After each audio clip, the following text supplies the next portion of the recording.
Hi friends, എല്ലാവർക്കും സുഖമാണോ?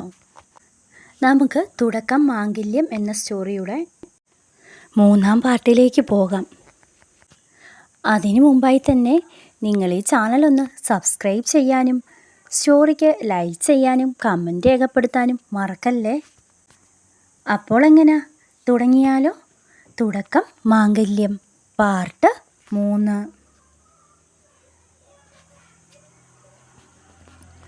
അമ്മുവിൻ്റെ വീട്ടിൽ നേരം പുലർന്നത് തന്നെ വലിയൊരു അശാന്തിയോടെയായിരുന്നു.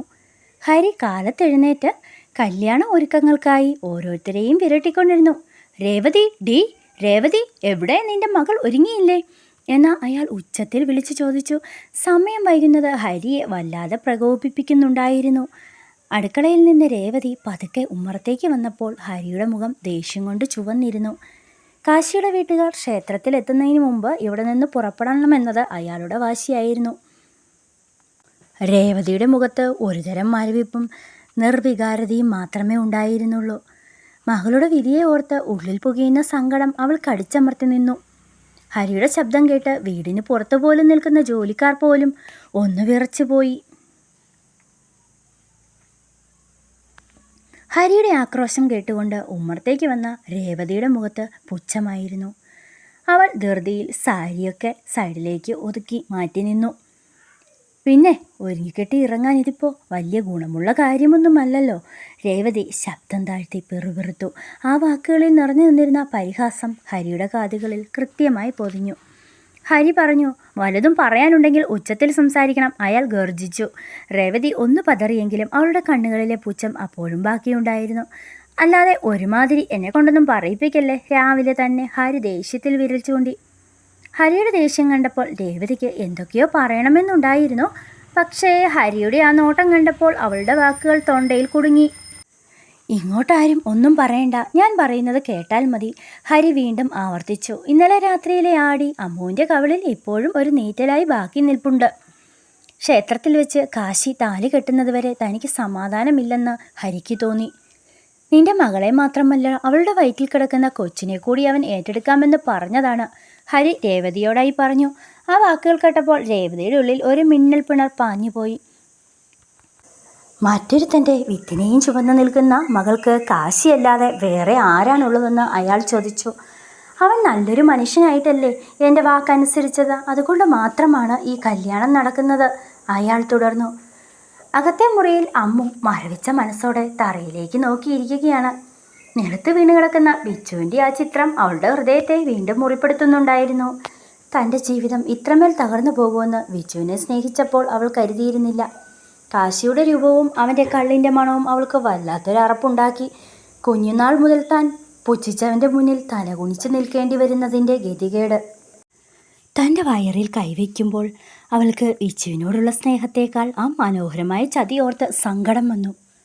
അമ്മേ, ഇതിൽ നിന്ന് എന്നെ ഒന്ന് രക്ഷിക്കുമെന്ന് ഉറക്കെ വിളിച്ച് പറയണമെന്നുണ്ടായിരുന്നു അവൾക്ക്.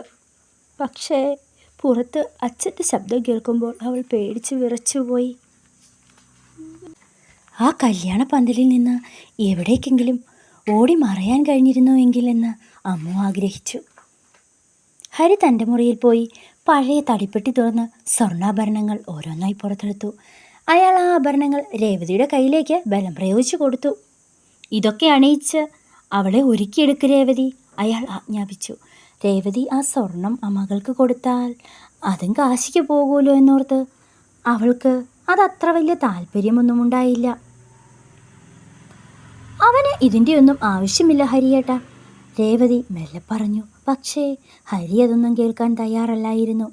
അവൾ അണിഞ്ഞു വരുന്നത് കണ്ടാൽ കാശിയുടെ അമ്മയുടെ ആഗ്രഹം പോലാവും, അയാൾ പറഞ്ഞു. ആ വാക്കുകളിൽ കാശിയുടെ മരിച്ചുപോയ അമ്മയോടുള്ള തൻ്റെ കൂടപ്പിറപ്പിനോടുള്ള സ്നേഹം കാണാമായിരുന്നു.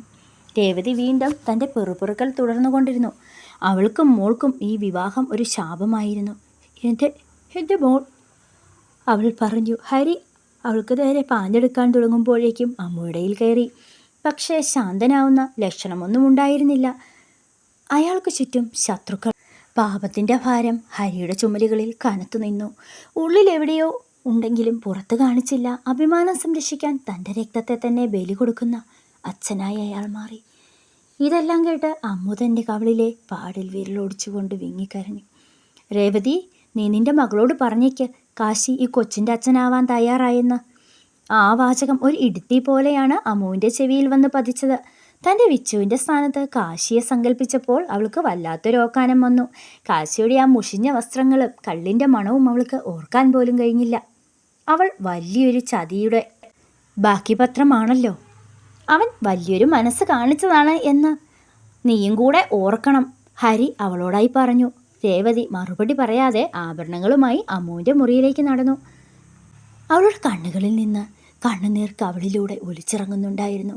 മകളെ ഒരു പിഴച്ചവളായി കാണാൻ അവൾക്ക് മനസ്സില്ലെങ്കിലും സത്യങ്ങൾ അങ്ങനെയായിരുന്നു. അമ്മുവിൻ്റെ മുറിയിൽ കയറിയ രേവതി വാതിൽ ചാരി മകളുടെ അരികിലിരുന്നു. മോളെ, അമ്മു, അവൾ വിളിച്ചു. പക്ഷേ അമ്മു പ്രതികരിച്ചില്ല. രേവതി അവളുടെ കഴുത്തിൽ ആ മാലകൾ ഓരോന്നായി അണിയാൻ തുടങ്ങി. അമ്മുവിൻ്റെ ശരീരം ഐസ് കട്ട പോലെ തണുത്തിരിക്കുന്നു. അമ്മേ, എനിക്ക് വേണ്ടമ്മേ, അവരെ എനിക്ക് വേണ്ടമ്മേ, എനിക്ക് എൻ്റെ വിച്ചുവിനെ മതി, അവൾ പതുക്കെ മന്ത്രിച്ചു. ആ പേര് കേട്ടപ്പോൾ രേവതി അവളുടെ വായ പൊത്തിപ്പിടിച്ചു. ഇനി ആ പേരിവിടെ പറയരുത്. അവൻ നമ്മളെ ചതിച്ചു, മോൾക്ക് മനസ്സിലാവുന്നില്ലേ? രേവതി ചോദിച്ചു. കാശി ഇപ്പോൾ നിന്റെ രക്ഷകനാണെന്നും അവനെ സ്വീകരിക്കുകയല്ലാതെ വഴിയൊന്നുമില്ലെന്നും അവൾ പറഞ്ഞു.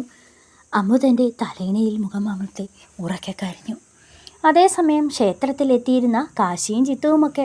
ഡാ, അമ്മാവൻ വിളിച്ചിരുന്നു, താലി വാങ്ങാൻ മറന്ന കാര്യം നീ പറഞ്ഞോ? ജിത്തു ചോദിച്ചു. കാശി ഒന്ന് ചിരിക്കാൻ ശ്രമിച്ചു. അമ്മയുടെ ആഗ്രഹം സാധിക്കാൻ, അമ്മാവൻ്റെ അഭിമാനം കാക്കാൻ അവൻ സ്വയം ഹോമിക്കുകയായിരുന്നു. താലി ഞാൻ പോയി വാങ്ങാം. തൻ്റെ സങ്കടങ്ങളെ ഒളിപ്പിച്ചു വെക്കാൻ അവൻ ശ്രമിച്ചു. അസ്ഥിത്തറയ്ക്ക് മുന്നിൽ വെച്ച് അമ്മയ്ക്ക് നൽകിയ വാക്ക് അവന് പാലിച്ചേ മതിയാകൂ. ക്ഷേത്രത്തിലേക്കുള്ള യാത്രയ്ക്കായി ഹരി ടാക്സി കാർ വിളിച്ചു വരുത്തി. അയൽക്കാരാരെങ്കിലും ശ്രദ്ധിക്കുന്നുണ്ടോ എന്ന് അയാൾ ചുറ്റും നോക്കി. രേവതി അമ്മുവിനെ പിടിച്ചു താങ്ങി മുറിയിലേക്ക് പുറത്തേക്ക് കൊണ്ടുവന്നു. കടുപ്പമേറിയ പട്ടുസാരിയിൽ അമ്മു ഒരു വധുവിനെ പോലെയല്ല, ഒരു കൊലമരത്തിലേക്ക് പോകുന്ന പ്രതിയെപ്പോലെയാണ് തോന്നിയത്. അവളുടെ കണ്ണുകളിൽ ഉറക്കം തൂങ്ങിയ പാടുകളും മങ്ങലുമുണ്ടായിരുന്നു. ഹരി അവൾക്ക് നേരെ രൂക്ഷമായ നോട്ടം നോക്കി. ഒരു തുള്ളി കണ്ണീറിനി നിന്റെ കണ്ണിൽ കാണരുത്, അയാൾ മുന്നറിയിപ്പ് നൽകി. കാർ സ്റ്റാർട്ട് ചെയ്തപ്പോൾ അമ്മു ജനാലയിലൂടെ തൻ്റെ വീടിനെ അവസാനമായൊന്ന് നോക്കി. അവളുടെ വയറ്റിൽ ആ പിഞ്ചു കുഞ്ഞ് അനങ്ങുന്നതായി അവൾക്ക് തോന്നി. കാറിലിരുന്ന് ഹരി ഓരോന്ന് ആലോചിച്ചു കൂട്ടി. അയാളുടെ മനസ്സിൽ ഇപ്പോഴും വിച്ചുവിനോടുള്ള പകയായിരുന്നു.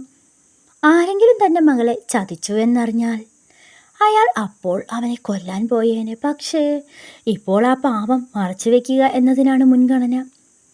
രേവതി അമ്മുവിൻ്റെ കൈകൾ ചേർത്ത് പിടിച്ചു. ആ തണുപ്പിൽ അവൾ മകളുടെ വേദന അറിഞ്ഞു. ക്ഷേത്രത്തിലെത്തിയപ്പോൾ ഹരി ആദ്യം തിരിഞ്ഞത് കാശിയായിരുന്നു. കാശി അവിടെ ഒരു സൈഡിൽ ജിത്തുവിനോടൊപ്പം നിൽക്കുന്നത് കണ്ടപ്പോഴാണ് ഹരിക്ക് ആശ്വാസമായത്. കാശിയുടെ വേഷം കണ്ട് രേവതിക്ക് വല്ലാത്തൊരമർഷം തോന്നി. ഒരു കല്യാണത്തിന് വരുന്നത് പോലെയൊന്നുമല്ല അവൻ നിൽക്കുന്നത്.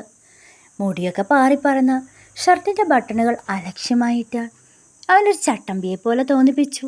അമ്മു കാറിൽ നിന്നിറങ്ങിയപ്പോൾ കാശിയൊന്ന് നോക്കാൻ പോലും തയ്യാറല്ലായിരുന്നു. അവളുടെ കണ്ണുകൾക്ക് തന്നെ കൂമ്പിട്ടിരിക്കുകയായിരുന്നു. ക്ഷേത്രമുറ്റത്ത് കൂടി നിന്നവർ ഇവരെ നോക്കി അടക്കം പറയുന്നത് രേവതി ശ്രദ്ധിച്ചു. തൻ്റെ കുടുംബത്തിൻ്റെ അഭിമാനം ഇങ്ങനെ റോഡിൽ ഇഴയേണ്ടി വന്നല്ലോ എന്നോർത്ത് അവൾ ദുഃഖിച്ചു. ഹരി കാശിയുടെ അരികിലേക്ക് നിന്ന് അവൻ്റെ തോളിൽ കൈവച്ചു. മോനെ, താലിയൊക്കെ റെഡിയല്ലേ? അയാൾ പതുക്കെ ചോദിച്ചു. കാശി വീക്കി ജിത്തുവിനെ നോക്കി. അവൻ്റെ കയ്യിൽ താലി ഉണ്ടായിരുന്നു. ജിത്തു എങ്ങനെയൊക്കെയോ താലി ഒപ്പിച്ചു വന്നിരുന്നു. എല്ലാം റെഡിയാണമ്മാവ, കാശി മറുപടി നൽകി. അമ്മുവിനെ മണ്ഡപത്തിലേക്ക് കൊണ്ടുവന്നപ്പോൾ ഓരോ ചൂടും തൻ്റെ മരണത്തിലേക്കുള്ളതാണെന്ന് അമ്മുവിന് തോന്നി. മണ്ഡപത്തിൽ വെച്ച് കാശിയും അമ്മുവും പരസ്പരം മുഖാമുഖം നിന്നു. കാശിയുടെ കണ്ണുകളിൽ ഒരുതരം സങ്കടമായിരുന്നു. അമ്മുവിൻ്റെ മുഖത്തെ വെറുപ്പ് അവന് കൃത്യമായി മനസ്സിലാവുന്നുണ്ടായിരുന്നു.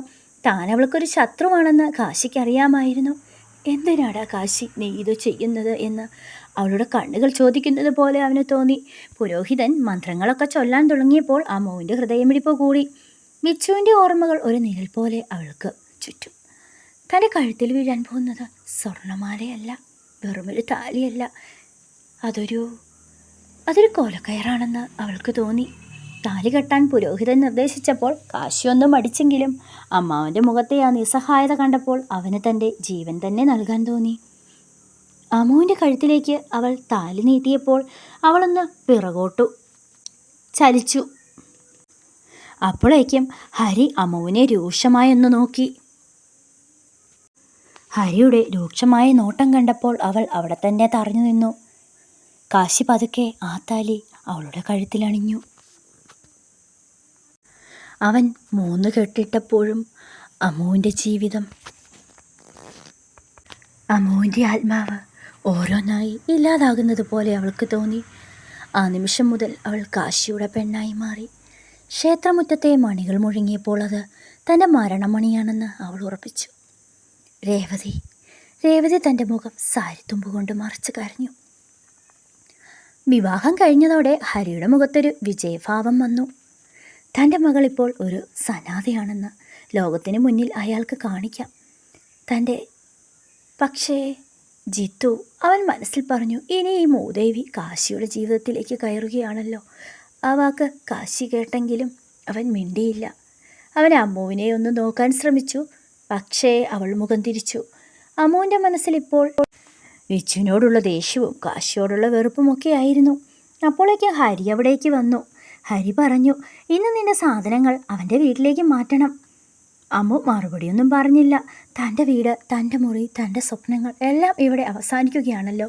രേവതി അമ്മുവിൻ്റെ തലയിൽ തലോടി ആശ്വസിപ്പിക്കാൻ ശ്രമിച്ചു. പക്ഷേ ആ കൈകൾക്ക് പോലും അമ്മുവിനെ ആശ്വസിപ്പിക്കാൻ കഴിയുമായിരുന്നില്ല. കാശിയുടെ ആ ഇരുനില കെട്ടിടത്തിന് മുന്നിൽ കാർ വന്നു നിന്നു. അടച്ചുപൂട്ടിയ ജനാലകളും പായൽ പിടിച്ച ചുവരുകളും അമ്മുവിനെ സ്വാഗതം ചെയ്തു. സ്ത്രീ സാന്നിധ്യമില്ലാത്ത ആ വീട്, അതൊരു പ്രേതാലയം പോലെയാണ് അവൾക്ക് തോന്നിയത്. മുറ്റത്തെ കരിയിലകൾ കാറ്റിൽ പാറി അവളുടെ കാലുകളിൽ തട്ടി. കയറിക്കോ അമ്മു, ഇതാണ് നിന്റെ പുതിയ വീട്, ഹരി പറഞ്ഞു. അമ്മു വിറയ്ക്കുന്ന കാലുകളോടെ ആ പടികൾ കയറി. ഉമ്മടപ്പടിക്കൽ കണ്ട അസ്ഥിത്തറ അവളെ വല്ലാതെ ഭയപ്പെടുത്തി. ആരുടെയോ ശാപം ഈ വീടിന് ചുറ്റുമുണ്ടെന്ന് അവൾക്ക് തോന്നി.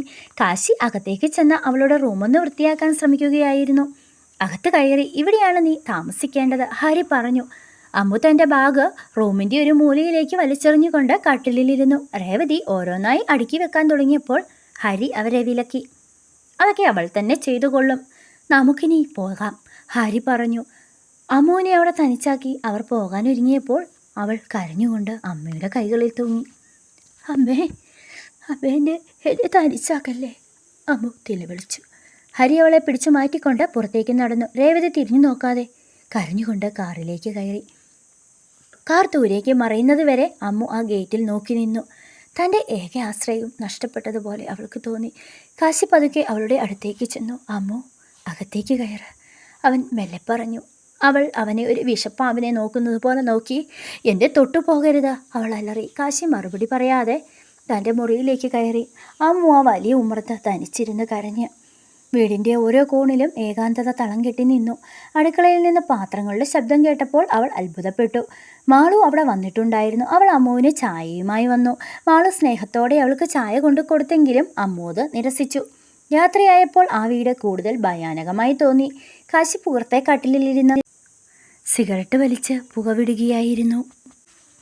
നിങ്ങൾക്ക് ഈ സ്റ്റോറി ഇഷ്ടമാകുന്നുണ്ടെങ്കിൽ ഈ ചാനലൊന്ന് സബ്സ്ക്രൈബ് ചെയ്യാൻ മറക്കല്ലേ. തുടരും.